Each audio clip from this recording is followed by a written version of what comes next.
didukung oleh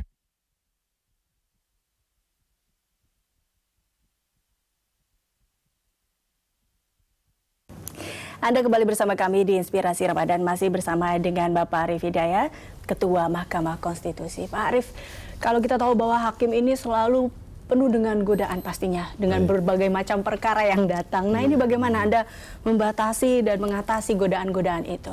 Jadi sebetulnya begini, kita harus menyiapkan diri sendiri, menyiapkan istri, anak-anak, dan seluruh keluarga untuk supaya jangan bermain-main dengan tugas dan kewenangan hakim itu.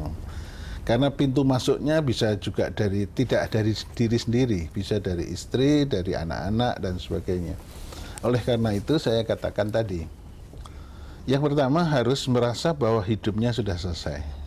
Artinya sudah tidak membutuhkan jabatan apa-apa lagi, masih pengen apa lagi, atau memiliki harta. Saya kira untuk menjadi hakim dengan gaji yang ada itu sudah cukup untuk hidup dengan baik, hidup dengan layak. Kalau kita membatasi diri, karena kita itu mempunyai harta sebanyak-banyaknya itu apa? Itu sebetulnya mencari uang sebanyak-banyaknya. Itu juga harta itu pada satu titik tertentu hanya untuk kepentingan keluarga. Kalau sudah juga harta itu harus diamalkan kan, tidak untuk menumpuk untuk kepentingan anak cucu dan sebagainya.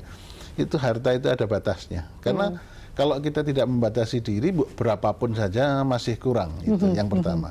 Terus kemudian yang kedua, supaya tidak ada proses macam-macam, kita harus menutup akses seluas-luasnya. Selama saya menjadi hakim, sudah 2 tahun ini, itu saya mencoba untuk menutup semua akses. Dan keluarga saya minta juga menutup semua akses itu. Misalnya begini, karena Mahkamah Konstitusi itu berhubungan dengan perkara-perkara ketatanegaraan ya, misalnya mengadili pileg, mengadili pilpres atau pilkada, itu kan, ya itu akses itu harus ditutup. Artinya begini, misalnya saya mendapat undangan untuk menghadiri resepsi perkawinan sahabat, kita tidak boleh juga menutup silaturahmi, tidak hadir begitu, tidak boleh. Nah, saya usahakan hadir di dalam resepsi sahabat, tokoh partai atau pejabat manapun, itu saya hadir. Tapi saya berusaha untuk hadir yang pertama. Begitu mulai, saya begitu datang, saya salaman kemudian saya pulang. Itu yang pertama. Kemudian kalau kita melakukan perjalanan, kita juga milih perjalanan, masuk di dalam pesawat yang terakhir, duduk juga yang bisanya di belakang, paling di belakang, jangan bisa ada kontak-kontak dengan itu. Kita mulai dari menutup akses itu. Salah satu upaya secara fisik untuk itu. Kemudian telepon kayak yang tidak jelas, itu nggak usah diangkat. Kenapa? Itu ya, jadi akses fisik yang semacam ini pun harus dibatasi. Karena kalau itu kita batasi, itu kita sudah separuh untuk membatasi semua akses yang negatif itu. Pak Arief, Anda juga mengatakan bahwa di sini juga harus ada peran keluarga dalam ikut serta. Nah, ini bagaimana Anda meyakini keluarga atau bekerja sama dengan keluarga terkait dengan hal ini? Kita tahu bahwa semua keluarga Pak Arief ini semua dari hukum juga ya. Anda memberikan ajaran dalam mungkin dari pendidikan sampai agama pun seperti apa sebenarnya kepada keluarga? Kita mulai dari berkeluarga, mungkin dari keluarga saya, orang tua saya, orang tua istri saya itu mengajarkan begini, hidup itu cukup, hidup itu tidak berlebih. Sehingga pada waktu itu pun saya sekolah di Fakultas Hukum, waktu itu nasihat orang tua saya itu pertama begini, sudahlah masuklah menjadi dosen. Jadi dosen. Sehingga saya berasal dari dosen. Nah, waktu itu guru besar yang sangat saya hormati, saya teladani itu Profesor Sacipto Raharjo almarhum. Profesor Sacipto Raharjo pada waktu itu saya diterima menjadi dosen di Fakultas Hukum Undip. Dia mengatakan pada saya, Arief, kalau memang sudah berniat jadi dosen, maka yang pertama harus Anda ingat, jadi dosen itu tidak mungkin bisa kaya. Kalau mau jadi kaya, jangan menjadi dosen. Berarti kalau Anda sudah berniat menjadi dosen, ya berarti hidupnya itu cukup. Ya, itu saja pesannya.